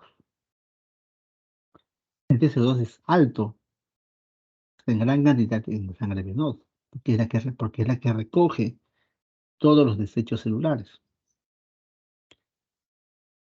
Y este tejido, sangre venosa, o los tejidos, mejor dicho, esta gran cantidad de CO2 tiene que ser transportada de alguna manera. Y como dijimos, la mayor parte se transporta en forma de carbonato, de bicarbonato. Entonces, este glóbulo rojo, que llega por la arteria, carga de oxígeno, tiene que liberarlo de los tejidos. ¿Cómo va a ocurrir eso? Tiene que hacerse un intercambio. Tiene que liberar el oxígeno y tiene que transportar el CO2. Entonces, ustedes ven ahí, en el lado A, el CO2 difunde, porque son gases, tanto el CO2 y el oxígeno difunden a través de la membrana, por difusión simple, ingresa al eritrocito, se junta con el agua en un proceso sistemático que ya vimos, y a través de la anhidrasa carbónica se convierte en bicarbonato. Este bicarbonato se disocia rápidamente en ácido, mejor dicho, se convierte en ácido carbónico, disculpe. Ese ácido carbónico se disocia rápidamente en bicarbonato de hidrógeno. Este bicarbonato también difunde hacia el exterior y sale hacia el plasma. Mientras que este hidrógeno, imaginen que el hidrógeno tiene una gran afinidad por el oxígeno, por la hemoglobina. Y como está en gran cantidad, porque está en los tejidos, se produce gran cantidad de hidrógeno, producto de la disociación del ácido carbónico, este hidrógeno desplaza al oxígeno. O sea, vence. Imagínense que es una pareja, ¿no? La hemoglobina con el oxígeno. Y este hidrógeno es un tercero en discordia. Viene, pero tiene más fuerza. Ha convencido a la hemoglobina que esté con él o con ella y desplaza al oxígeno, la saca de su lado y se une a la hemoglobina y forman otra pareja, mientras que el oxígeno es liberado. Pero este efecto, este hecho es fundamental. ¿Por qué?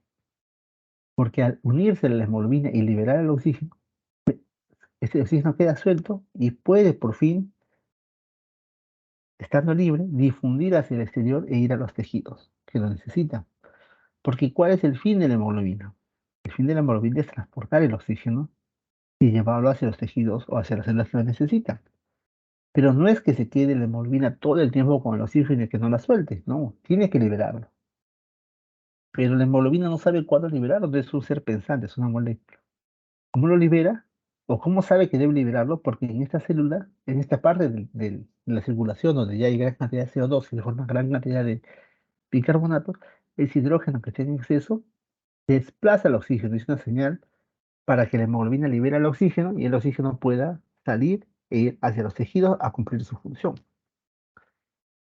Y en los pulmones ocurre todo lo contrario. Los pulmones, o sea, en la arterial, ocurre todo lo contrario. ¿Ven ustedes ahí? ¿Qué va a haber en los pulmones? Gran cantidad de oxígeno. Por lo tanto, ocurre todo lo contrario. Hay tanto oxígeno que difunde hacia el interior del glóbulo rojo. Y entonces, como ahora tiene gran cantidad, se venga del hidrógeno. Ahora yo soy más que tú, le dice, y desplaza el hidrógeno y se une al oxígeno y se forma la oximoglobina y el hidrógeno queda suelto. Como queda suelto y está ahí, no sabe qué hacer, y, y dijimos que en la sangre arterial está viajando junto paralelamente al glóbulo rojo, a viajar el bicarbonato hasta el pulmón. Ese bicarbonato que viajó hasta ahí ingresa nuevamente al glóbulo rojo y se encuentra con su expareja, con el hidrógeno, se junta y forma el ácido carbónico. El ácido carbónico ocurre todo lo contrario y la anhidrasa carbónica los transforma en CO2 más agua. Y el CO2, que es un gas, se difunde rápidamente, sale hacia el plasma y de ahí difunde por el alveolo hacia el exterior y es eliminado. Ese fenómeno por el cual se produce esta gran cantidad de este hidrógeno desplaza al oxígeno de la hemoglobina se llama efecto Bohr. Efecto Bohr, ¿no? Porque es el efecto que hace el CO2 sobre la afinidad del oxígeno, de la hemoglobina sobre el oxígeno.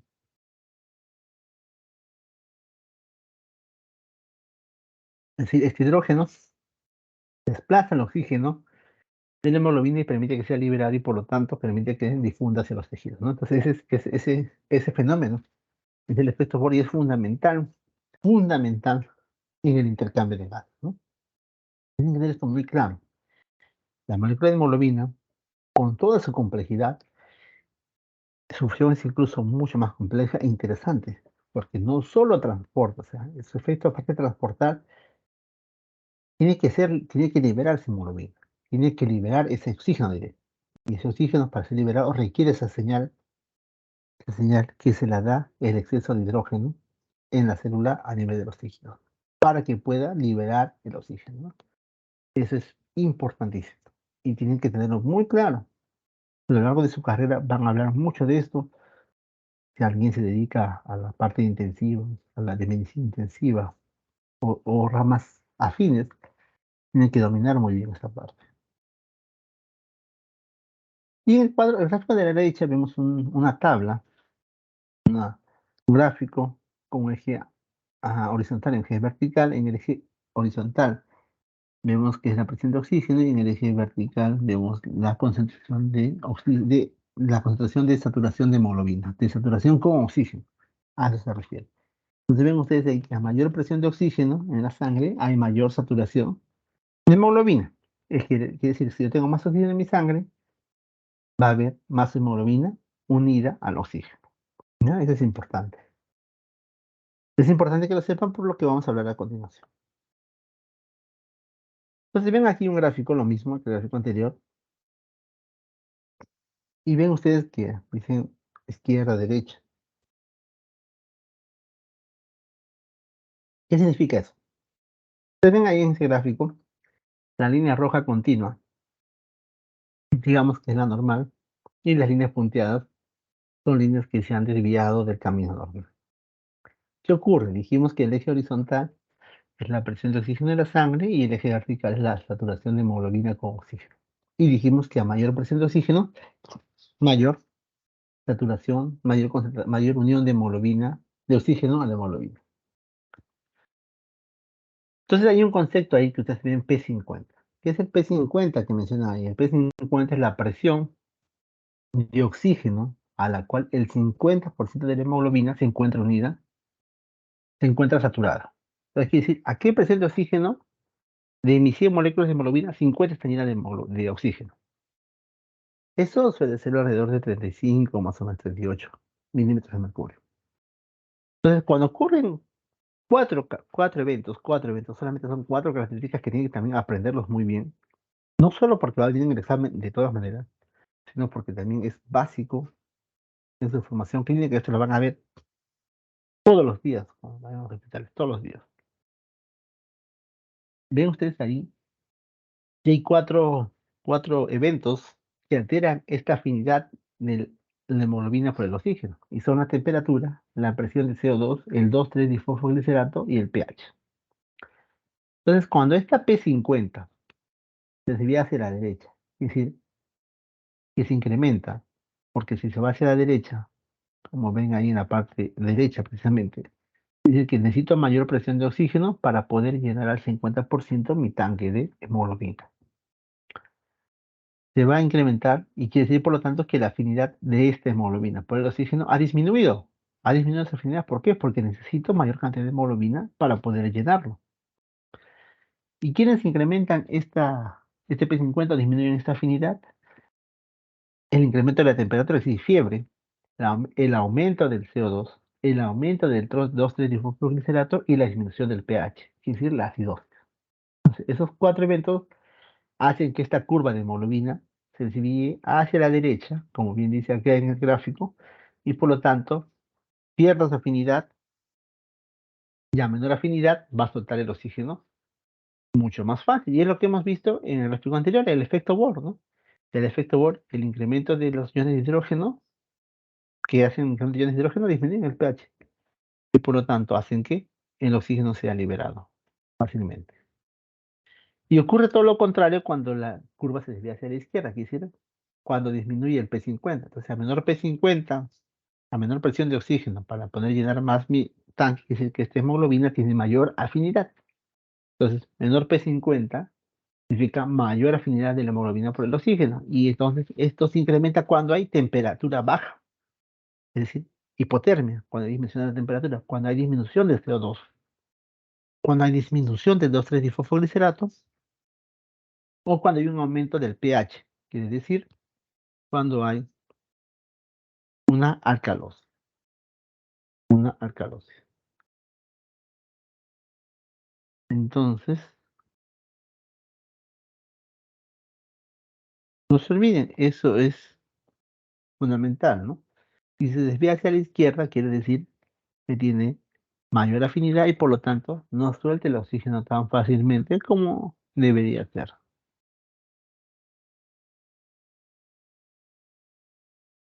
Eso tiene que tenerlo muy claro y en la clase, tiene que tenerlo muy claro y en la clase nos enfocaremos en esa parte para que ustedes lo entiendan, ¿no? Porque lo importante es que entienda, que entienda. Luego esta hemoglobina tiene que ser, al cabo de 120 días el glóbulo rojo se destruye y también se destruyen todos sus componentes, entre ellos la hemoglobina. Entonces la hemoglobina también tiene que ser catabolizada. Y el catabolismo de la hemoglobina también es muy particular porque como tiene varios componentes, cada componente tiene un catabolismo diferente. La hemoglobina, ya saben ustedes, la globina, mejor dicho, ya saben ustedes, como una cadena de proteínas, simplemente se va a degradar en aminoácidos. No, no hay mucha ciencia ahí. Mientras que el hierro, que es el átomo que está ahí, el principal, se va a transformar se va a transformar en, no se va a transformar, mejor dicho, se va a reciclar y va a entrar al pulsar. El hierro, vamos a ver en la siguiente clase, circula, circula una y otra vez en el cuerpo. Entra al reservorio, sale de ahí, entra al reservorio, sale de ahí, siempre está circulando, no se pierde. Y el otro componente principal, que es la porfirina, la protoporfirina debe se degrada hasta convertirse finalmente en biliverdina. Biliverdina, que ven ustedes aquí, en el gráfico de la izquierda, en el primer paso, esta protoporfirina, que es una molécula cíclica, se vuelve una molécula lineal, se convierte en biliverdina y posteriormente se transforma en bilirrubina. Y de la bilirrubina probablemente ustedes han escuchado varias veces. Esta bilirrubina entonces es producto del catabolismo de la protoporfirina 9. Esta bilirrubina tiene que viajar hacia el hígado, donde sufre una conjugación con un grupo glucurónido para que pueda ser eliminado por las sales biliares o por la orina o en las heces. Pero en este paso hay dos cosas importantes que tienen que tener en cuenta. La bilirrubina tiene dos formas. La primera bilirrubina que se forma en la parte izquierda se llama bilirrubina indirecta, indirecta o no conjugada. Pero la bilirrubina que ya llega al hígado y se conjuga y se une al glucurónido se llama bilirrubina directa o bilirrubina conjugada. ¿Y de qué es importante? ¿Para qué les interesa a ustedes saber eso de aquí? Que dirán, profesor, ¿y a mí qué me interesa saber si es directa o indirecta? Es muy importante porque si yo tengo un incremento de bilirrubina, el incremento de bilirrubina se llama ictericia. La ictericia es la coloración amarillenta de la piel y las mucosas. Esta bilirrubina se incrementa y yo veo un análisis de sangre, dice, está incrementada la bilirrubina indirecta. ¿Qué tengo que pensar?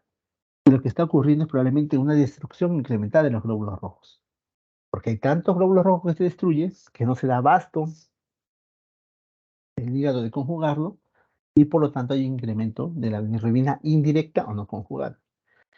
Pero si ocurre todo lo contrario, lo que está incrementado es la bilirrubina directa o bilirrubina conjugada, yo ya no puedo pensar que hay un problema del glóbulo rojo.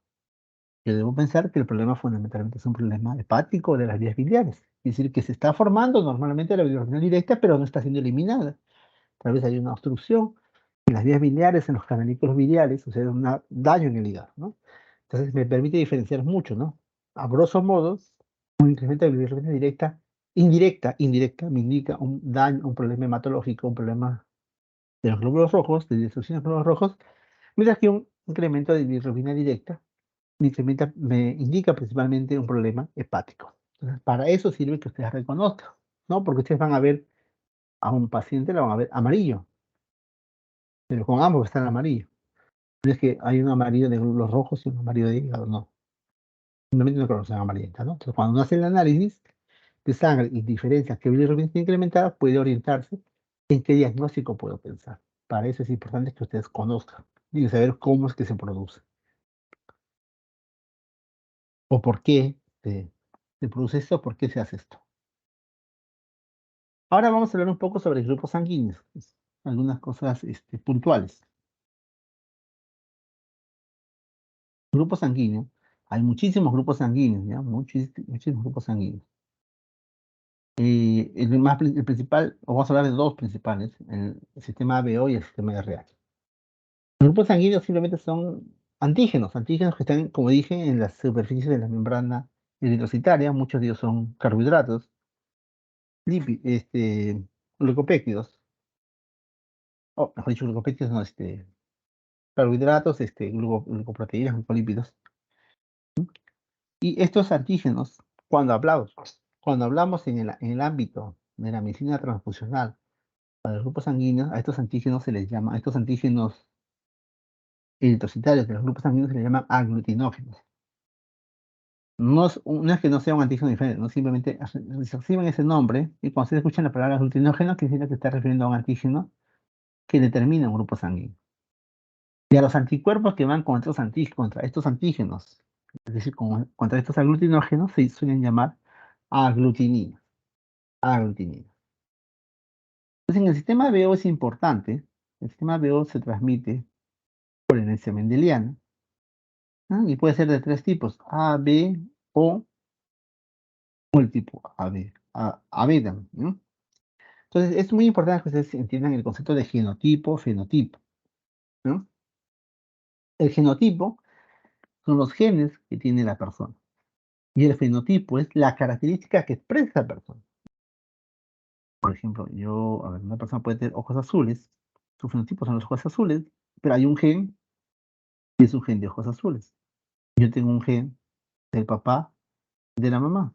Tal vez la mamá era ojo verde, el papá era ojo azul, pero el ojo azul, como era dominante, al final lo que expresó el hijo o la hija fenotípicamente fue los ojos azules. Entonces, diferentes genotipo y fenotipo. Y es lo mismo que ocurre en el grupo sanguíneo, como ustedes acá en la tabla 35.1, ven ahí los genotipos. En el sistema BO tiene que tener claro que el gen A y el gen B son dominantes sobre el gen O. En el gen A y B, los dos son codominantes. Por lo tanto, cuando yo tengo un genotipo O, el único tipo sanguíneo que voy a tener, o fenotipo, es el O, no puedo tener otro. Si yo tengo un genotipo OA o AA, como el A es dominante, así sea heterocigoto, ¿qué sangre voy a expresar? Sangre tipo A. Tengo un genotipo BB o BO, como el B es dominante, definitivamente voy a tener grupo sanguíneo B. Pero tengo un genotipo A, un gen, y B, el otro gen, como ambos son codominantes, ninguno es mayor que el otro, se expresan ambos, y el fenotipo del grupo sanguíneo es AB. Entonces, esta parte es importante para que tengan claro, si ustedes tienen una persona con grupo A, esta puede ser homocigoto AA o heterocigoto OA. Igual ocurre con el B. Pero si es grupo O, necesariamente tienen que ser homocigoto los padres, o sea, ambos tienen que ser O. Entonces, eso es importantísimo para que lo sepan. Luego, entonces, ¿qué aglutinógenos o antígenos expresan estos grupos sanguíneos? Porque ahora hay que ver, ya vimos el fenotipo, ahora ¿qué antígeno expresan? ¿Qué aglutinógeno? El O no expresa ninguno. El A expresa el antígeno A, el B el antígeno B, el aglutinógeno B, y el AB el A y el B.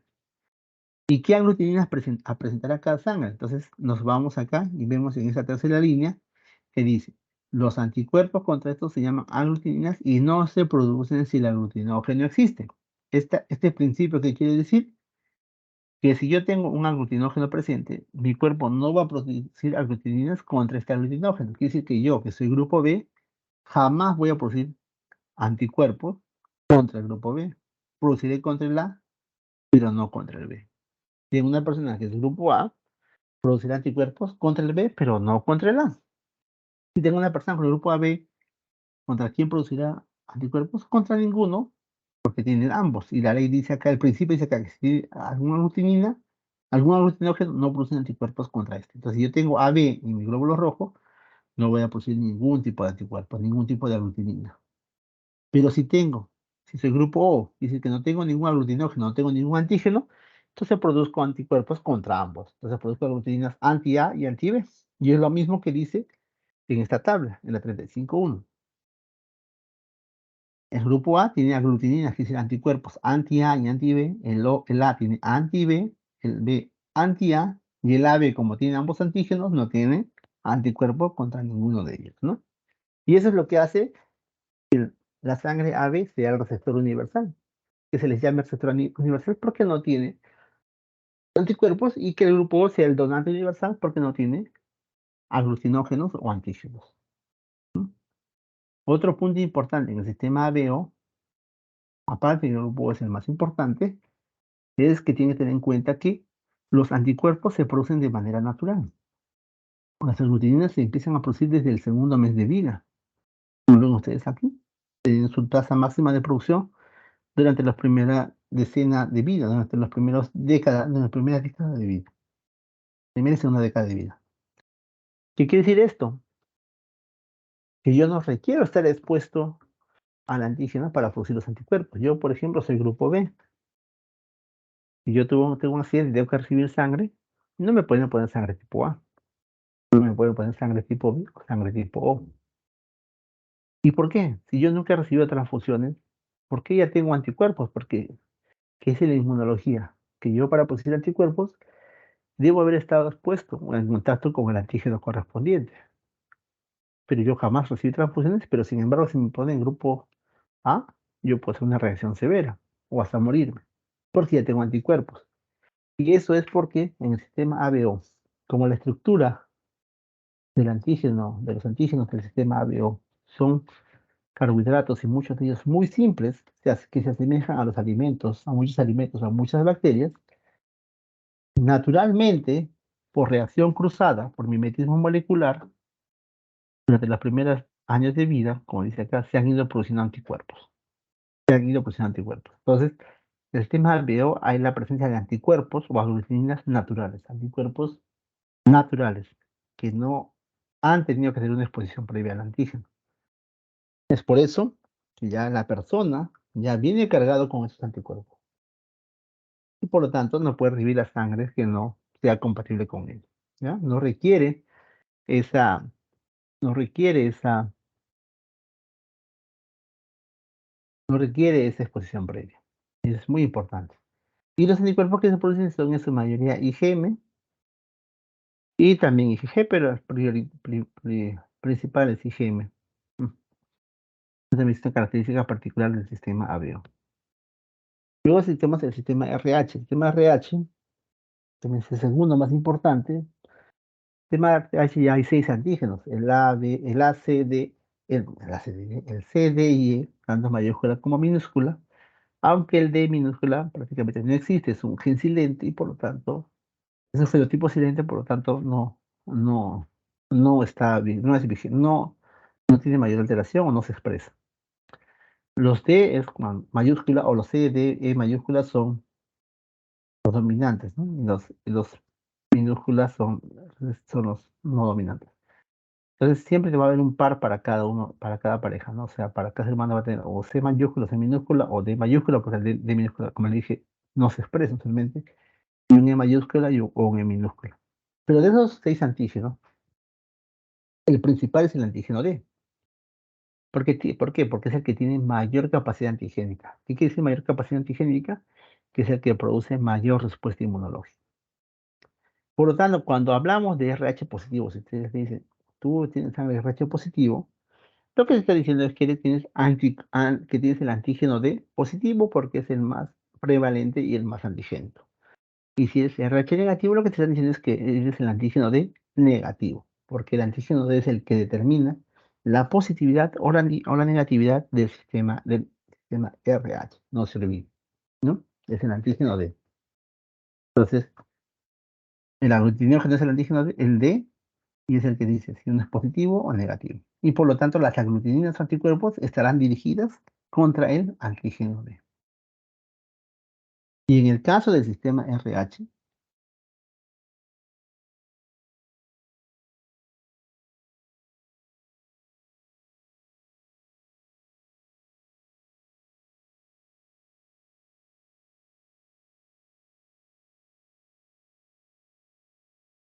en el caso del sistema RH, sí no se producen anticuerpos naturales. Por lo tanto, yo requiero una exposición previa para producir recién los anticuerpos. Entonces, yo, por ejemplo, soy B positivo, pero digamos hubiera sido RH negativo. Tengo un accidente, voy a la emergencia, me atienden, me tienen que transfundir sangre, no tienen sangre RH negativo, es mi primera transfusión, me podrían poner RH positivo, por ser la primera vez.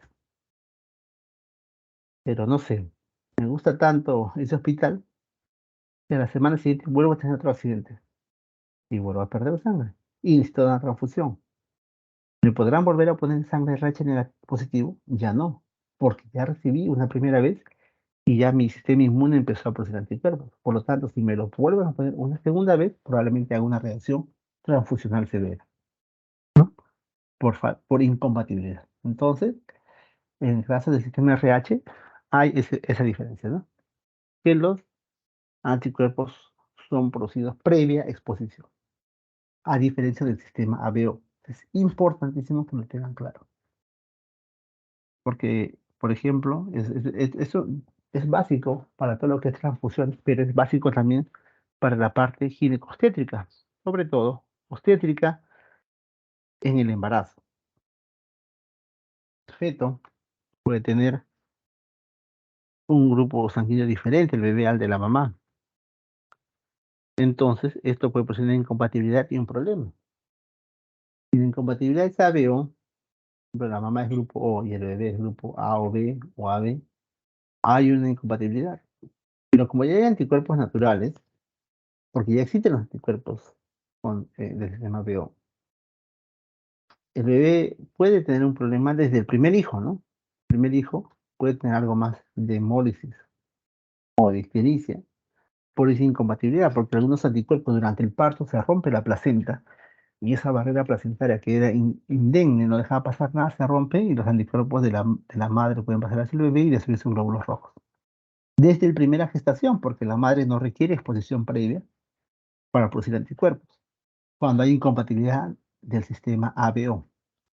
Pero si viene incompatibilidad del sistema RH, por ejemplo, la mamá es RH negativa y el bebé es RH positivo, entonces ahí lo que ocurre, al menos en la primera gestación, no ocurre mayor problema, porque es la primera vez que la mamá va a estar expuesta a esos glóbulos rojos RH positivo y recién va a producir anticuerpos, pero a partir del segundo bebé sí puede haber problemas, porque como ya se crearon anticuerpos, Si el bebé sigue siendo RH positivo, la mamá ya tendrá anticuerpos anti-RH positivo y lamentablemente ese bebé podría tener problemas, porque esos anticuerpos, como en el RH, se producen más anticuerpos IgG y esos atraviesan la placenta, puede haber mayor problema y puede producir mayor hemólisis o daño o destrucción de glóbulos rojos en el bebé o en el recién nacido. Entonces, es importante que ustedes sepan diferenciar, ¿no? Les viene un niño con ictericia por incompatibilidad de grupo desde la primera gestación, ustedes deben pensar en una incompatibilidad ABO. Pero si en la primera gestación no ocurrió nada y los problemas ocurren a partir de la segunda gestación, probablemente sea una incompatibilidad RH. Por eso es importante conocer. Pero no basta que ustedes se memoricen eso, no tienen que saber cuál es el fundamento fisiológico detrás, porque de eso se trata el curso. Ustedes sepan explicar las cosas.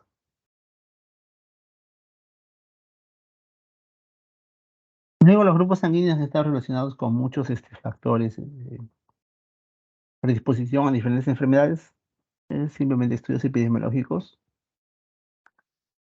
Aquí simplemente hay una tabla de qué paciente puede donar a quién puede recibir de quién. Si ustedes saben muy bien los fundamentos que hemos conversado, no necesitan aprendérselo, pueden deducirlo fácilmente. Ya les dije que el O es el donante universal y el AB es el receptor universal. Luego tenemos que enfocar, si nos enfrentamos a un caso de anemia, decir, no, o ver, ahí está anemia, ¿por qué es? Porque le falta hierro, le falta vitamina B12, le falta ácido fólico, ¿qué le sucede? Le falta otra sustancia, tiene un problema de hemoglobina, están saliendo muchos glóbulos rojos. Entonces, esto lo vamos a ver a continuación en este enfoque fisiológico de la anemia, porque nos vamos a ver basar o basar para el diagnóstico solamente características fisiológicas y algunas pruebas nada más. Hablamos de anemia, ya la se practica de hemograma, ¿no? Cuando hay hemoglobina menos de 12 o 13, o policitemia cuando es mayor de 16 o 17, tanto en el hombre o en la mujer. Entonces, podemos usar hay varias maneras de poder clasificar fisiológicamente la anemia, a partir del tamaño. Pueden haber anemias microcíticas, normocíticas, macrocíticas, a partir de la formación de globos de reticulocitos, anemias regenerativas o, o regenerativas. Entonces, pero el del tamaño eritrocitario, digamos, es el que les puede ayudar a ustedes mucho más en la disquisición o el discernimiento de las diferentes causas de anemia, ¿no? Entre las anemias microcíticas, que quiere decir anemias con volumen corporal medio bajo, la principal es la anemia ferropénica. La anemia ferropénica es la causa más frecuente de anemia microcítica. Luego tenemos las talasemias, las hemoglobinopatías, anemias sideroblásticas, las inflamatorias, intoxicación por plomo. Luego tenemos las anemias normocíticas, quiere decir que el volumen corporal medio es normal. En esta la más frecuente es la anemia de tipo inflamatorio por enfermedad crónica. También tenemos anemias hemolíticas, anemia plástica, también por pérdida sanguínea. Luego tenemos las anemias macrocíticas, es decir, anemias con volumen corporal medio. En este grupo, el representante principal es la anemia megaloblástica, por déficit de vitamina B12 y ácido fólico, son las más características, pero también se puede dar en alcoholismo, en hepatopatías, en síndrome mielodisplásicos y en otras enfermedades. Entonces vamos a ver cada una de ellas. La anemia normocítica, ¿cómo la enfocamos? Tenemos una anemia con glóbulos rojos de tamaño normal que evaluamos los reticulocitos. ¿Están aumentados o están normales? Están aumentados, quiere decir que hay una gran porción de glóbulos rojos, es una anemia normocítica hiperregenerativa y que pensamos que puede ser una hemólisis, o sea, una destrucción de glóbulos rojos, o que hay una pérdida de sangre, una hemorragia, que provoca una anemia normocítica con gran producción de reticulocitos. Están normales los reticulocitos, quiere decir que están bajos, porque están normales, se los corrige, van a salir bajos. Entonces es una anemia normocítica hiporregenerativa. Esto es por lo que yo les dije, ¿no? Yo tengo anemia, debo producir más reticulocitos. No deben estar normales, deben estar altos. Entonces es una anemia normocítica hiporregenerativa. Es aislada, solamente anemia. La causa más frecuente es la anemia de enfermedad crónica. Con insuficiencia renal, también ya conversamos en la clase, por deficiencia de eritropoyetina me puede provocar una anemia normocítica hiporregenerativa. Los déficits precoces de hierro o algún efecto de medicamentos, ¿no? Si todo esto se excluye, puedo pensar en una aplasia pura de serie roja, que es una enfermedad genética congénita, o una mielodisplasia. Pero si aparte de anemia encuentro leucopenia o trombocitopenia, es decir, bi o pancitopenia, entonces ya puedo pensar que hay alguna enfermedad propia de la médula ósea y requiero estudios más avanzados. Tengo una anemia microcítica con reticulocitos normales. Quiere decir que es una anemia microcítica. Y por regenerativa, la causa más frecuente es la falta de hierro.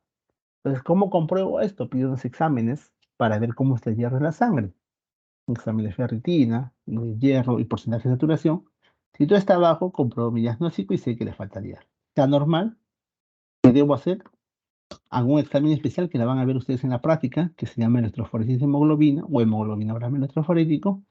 Y en base a estos resultados puedo decir si es una talasemia, una anemia sideroblástica o otro tipo de anemia. Otro tipo de anemia.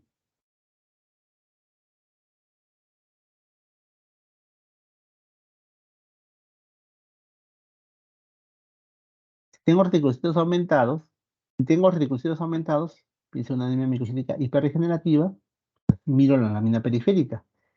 Si hay esferocitos, si no hay esferocitos, pienso en algún efecto de alteración o defecto de enzimas o de la membrana, ¿no? Por ejemplo, un déficit de glucosa deshidrogenasa, un déficit de piruvato quinasa o una lictocitosis. Pero si encuentro esferocitos en abundancia, me tengo que plantear un problema aquí. ¿Por qué? Porque los esferocitos, si bien les mencioné yo que puede ser una enfermedad congénita, también se puede ver en esferocitos cuando hay anemia hemolítica inmunológica. ¿Y cómo descarto yo que es una anemia inmunológica? A través del CUMS. Si la prueba de CUMS me sale positivo, es una anemia hemolítica inmunológica, pero si me sale negativo, entonces yo puedo pensar ahí sí que la enfermedad causante es una enfermedad congénita llamada esferocitosis hereditaria. Ahora, si tengo una anemia macrocítica, igual, evalúo los reticulocitos, si están aumentados, pienso que es una hemólisis o una pérdida de sangre. Pero si están normales, quiere decir que es una anemia macrocítica hiporregenerativa, y aparte tengo neutrófilos hipersegmentados, quiere decir que tienen más lóbulos, 6, 7, 8 lóbulos de lo normal, ya, o un volumen corpuscular medio mayor de 115, quiere decir que son megaloblastos. Entonces, si cumple estas características, yo pienso que es un déficit de vitamina B12 o de ácido fólico. Entonces, hago su dosaje y si salen bajos, ya tengo el diagnóstico. Pero si salen normales, tengo que pensar en problemas del hígado, y alcoholismo, síndrome de Down o consumo de algunos medicamentos, ¿no? Si no encuentro alguna de estas causas, puedo prestar ya enfermedades hematológicas más raras como las mielodisplasias. Entonces, en esos cuadros ustedes han visto cómo tienen que enfocar la anemia, ¿no? Y es lo que tienen que hacer en sus prácticas. Medir la anemia, su tamaño, sus reticulocitos y ir diciendo, se va por ese lado, y cuál podría ser la causa final de esta anemia que presenta un paciente. Como vimos en la práctica 1 hablamos sobre hemograma. El hemograma dijimos que es un análisis cuantitativo de la sangre, pero se mencionó también que hay una manera en que yo no necesariamente cuantifico, sino que tengo que ver al microscopio. Entonces tengo que hacer un análisis cualitativo de la sangre periférica. Ese análisis cualitativo se llama un frotis de sangre periférica, y lo que yo veo ahí, tengo que ver las alteraciones que ocurren en el glóbulo rojo, o que puede haber también en glóbulos blancos o plaquetas, pero en este hecho nos vamos a enfocar en eso, nos vamos a enfocar en el glóbulo rojo, y eso nos va a orientar a ciertos diagnósticos. Por ejemplo, acá tenemos los glóbulos rojos de tamaño normal. Si los ven en el microscopio, voy a ver los grandes, serán macrocitos; si los veo pequeños, serán microcitos; si veo tamaños de diferentes, glóbulos rojos de diferente tamaño, serán anisocitos. Habrá una anisocitosis, que es lo que se conversó en la práctica 1 del hemograma, con este elemento, con este parámetro que es el RDB doble o ADE, que es amplitud de distribución eritrocitaria, que cuando es mayor de 15%, me indica que hay anisocitosis. ¿Y qué significa eso? Significa que hay una gran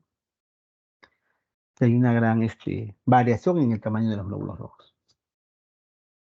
Puede haber cambios en la forma, puedo ver ah, células de diferentes formas, eso se llama poiquilocitosis, o células con algunas proyecciones que pueden ser equinocitos o carenocitos, o fragmentos de glóbulos rojos rotos. que se llaman esquistocitos, con glóbulos rojos muy redondos, que son los esferocitos, o glóbulos rojos que tienen forma de tiro al blanco, que son target cells, o células indianas, células hipocrómicas. Puede haber glóbulos rojos con núcleo, que son normoblastos, o glóbulos rojos nucleados, glóbulos rojos inmensos, con núcleos grandes y de gran tamaño, que son los megaloblastos. O puede haber reticulocitos también, que pueden ver en sangre periférica. Se pueden ver normalmente poca cantidad, pero si está muy incrementado, también llama la atención. Puede haberse glóbulos rojos alargados en forma de hoz, que son las falciformes, que es de la enfermedad de la anemia falciforme o drepanocitosis. Y pueden haber otras formas diferentes de glóbulos rojos. Vamos a ver algunas de ellas, ¿no? Los acantocitos, por ejemplo, son glóbulos rojos que tienen estas proyecciones, por eso se llaman espiculados o glóbulos rojos espinosos, y se ven fundamentalmente en anemias hemolíticas microangiopáticas, en anemias hemolíticas en las cuales hay un daño del vaso sanguíneo. También en algunos casos de hepatopatía alcohólica, y también en las acantocitosis hereditarias, que también los vamos a ver en la práctica. Los codocitos, o células en diana, digamos, o células target cell, son esos glóbulos rojos que tienen esa forma de tiro al blanco, ¿ven? Una parte rojita, una parte blanca, una parte roja, como si fueran esos círculos donde uno tira los dardos. Y eso se suele ver en hepatopatías, en anemia falciforme, en talasemia. Los queratocitos o células en casco, ven aquí estas células rotas, pero con una forma particular, son glóbulos rojos fragmentados, pero que tienen forma semicircular, semicircular, en forma de casco, que se pueden ver en el síndrome urémico hemolítico, en la púrpura trombocitopénica trombopática, en la coagulación intravascular diseminada, ¿no? Luego tenemos los dacricitos, son células muy particulares porque tienen una forma de lágrima, son células en lágrima.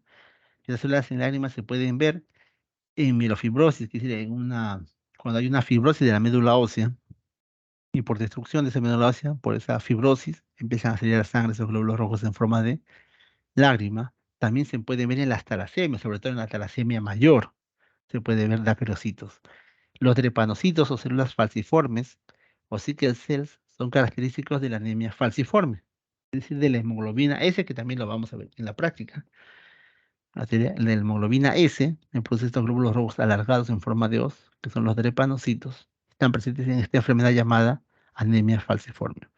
Los electrocitos que ya hablamos, que son estos glóbulos rojos alargados en forma de habanos, que son glóbulos rojos que se producen, que se producen por una alteración en la interacción horizontal, no se olviden, en la interacción horizontal, donde interviene la actina, la espectrina, la proteína 4.1 y la glicoforina C. Esa interacción horizontal, esa alteración de la interacción horizontal, la que produce estos glóbulos rojos alargados, son los elictocitos, y esta enfermedad, cuando es una enfermedad congénita, se llama elictocitosis hereditaria. Luego tenemos ovalocitos, son glóbulos rojos bien grandes que se ven en la anemia megaloblástica. Los esquistocitos, que son glóbulos rojos fragmentados, que se ven en las anemias hemolíticas microangiopáticas, que son las anemias donde hay daño de los vasos sanguíneos. Los equinocitos, que son similares a los antocitos, solo que las proyecciones son de menor tamaño, más gruesas, y se ven sobre todo en las insuficiencias renales, en las enfermedades del riñón. Luego tenemos los esferocitos, que son estos glóbulos rojos circulares, bien redonditos, que han perdido su centro, la biconcavidad que tienen los glóbulos rojos, y por lo tanto adquieren esa forma redonda, esférica, uniforme, y son bien rojitos, porque están concentrados la hemoglobina, como se ha vuelto una célula pequeña y redonda, pierden ese centro pálido que tiene un glóbulo rojo normal, ¿no?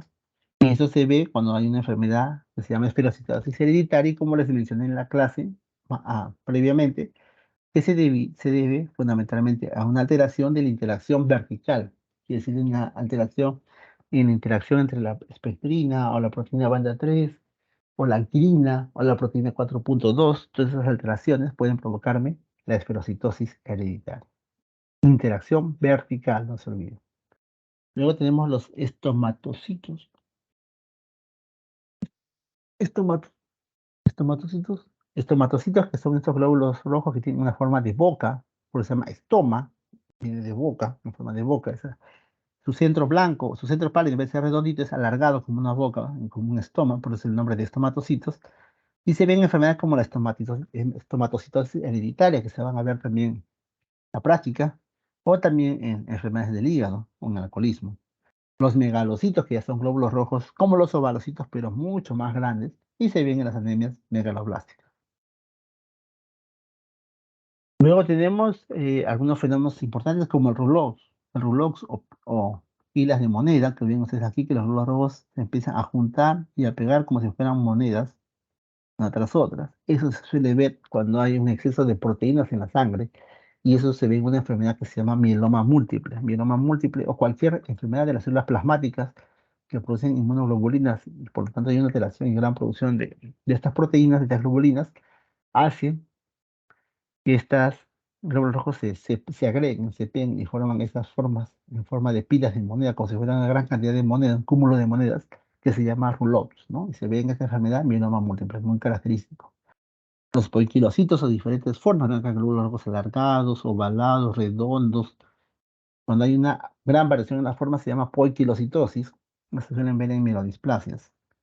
El punteado basófilo, estos puntos azules, basófilos azules en el citoplasma del globo rojo, que se suele ver en la intoxicación por plomo o anemias sideroblásticas o en las talasemias también. Luego tenemos los policromatófilos, es decir, los glóbulos rojos usualmente son de color rosadito, pero cuando a veces son maduros por hemólisis, no llega a madurar por completo su citoplasma, se vuelve rosado por completo, sino queda entre azul y rosado. Eso se llama policromatofilia, es igual como el eritroblasto policromatófilo. Entonces, estos glóbulos rojos se llaman policromatófilos y eso se puede ver en casos de hemólisis, ¿no? Como hay una hemólisis excesiva, hay un cambio o no hay un cambio completo porque se producen glóbulos rojos muy rápidamente, entonces no se llena completamente de hemoglobina y quedan color entre azul y rosado, ¿no? Ellos se llaman policromatófilos como lo que ven ustedes en la imagen superior. Los cuerpos de Heinz, que son esas inclusiones rosadas, rojitas que pueden ver ustedes en los glóbulos rojos en la imagen del medio, que se suele ver en las déficit por glucosa 6-fosfato deshidrogenasa. 6-fosfato deshidrogenasa, que es la enzima principal de la vía de las pentosas.